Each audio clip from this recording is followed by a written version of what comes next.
The first one is about kefir versus Greek yogurt. Now we have to start by what in the world is kefir? It's a cultured probiotic milk drink. So it's cultured milk, which if you're like me, that just does not sound good. Cultured milk reminds me of curdled milk, which sounds not pleasant. But if you tolerate dairy, kefir or kefir is a really great probiotic rich, high protein addition to your diet.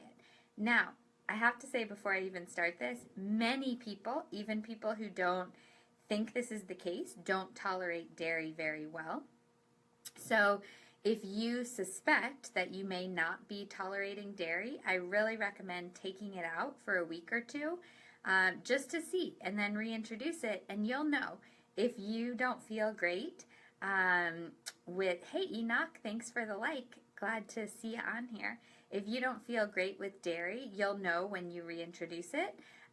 You'll get bloating, indigestion, just not feel very good. But let's assume that you are fine with dairy. Many people are totally fine with dairy, so if you are, kefir is a really good addition to your diet. Now, the question was about the benefits of kefir versus Greek yogurt, so that's what I'm going to talk about now. Both are good, basically. It comes down to the quality of the product that you're getting.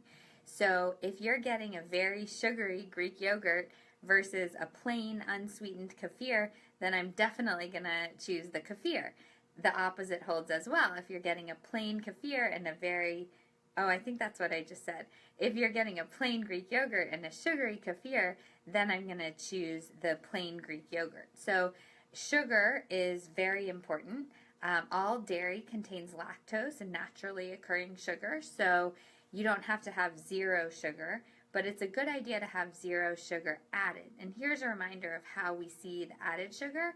You look at the ingredients. So if you see something like cane syrup, glucose, well, anything that ends in syrup or has the word syrup in it, then anything that ends in an OSE, glucose, sucrose, galactose, maltose, lactose, there are 63 or more FDA-approved names for sugar on the label, so we really want to be a detective sleuth and find that stuff. It doesn't have to have 0 grams of sugar, but we want to make sure that it has 0 added sugar.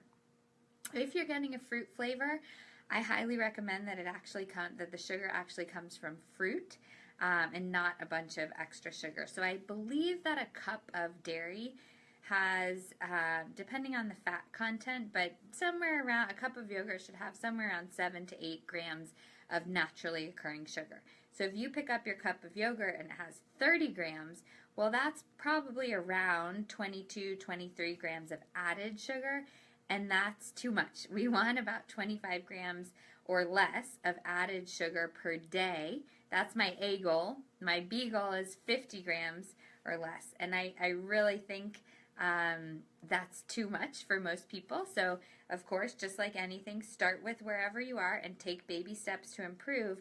But your goal should be under, in my opinion, under 25 grams of added sugar per day. So, all back to kefir and yogurt. If there's a lot of added sugar, I don't like either product. And I prefer higher quality. For dairy in particular, I love it if it says antibiotic free. I love organic dairy as opposed to conventional dairy, because so much of the dairy that we eat or that's available in most grocery stores has a bunch of antibiotics and hormones that we're giving to our cattle, and that can mess with our own hormones, mess with our own detox systems, and it's really not great for us to be eating a bunch of conventional dairy. So just like anything, I'm not a total stickler. If you have a little bit of conventional dairy here and there, it's going to be okay. But if you're purchasing this regularly, I do recommend organic, higher quality dairy. So sugar and quality, very important when it comes to differentiating between kefir and Greek yogurt. Then, if we're really splitting hairs and they're both low sugar and both good quality, kefir has slightly more bacteria. So these are good bacteria. These are probiotics that we want. And kefir has slightly more because of the way it's cultured and processed. So if that's the only differentiator for you, then I guess I would choose kefir. Regardless, you want to look for on the package for it to say active culture, live active cultures or something like that, something with active cultures.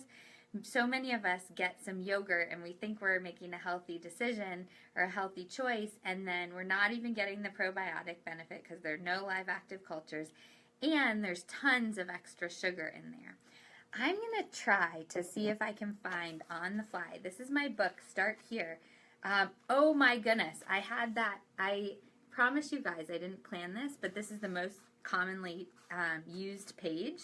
So I just opened up to the page. I'm going to read you something. A 6-ounce container of Yoplait strawberry sounds okay, right? Has 25 grams of sugar, more than 6 teaspoons. And Kraft Breyer's smooth and creamy low-fat strawberry yogurt, sounds okay, has a whopping 39 grams or nearly 10 teaspoons of sugar. So we have to be really, really, really careful when we're getting yogurt, because that was a Freudian slip. We're basically getting sugar.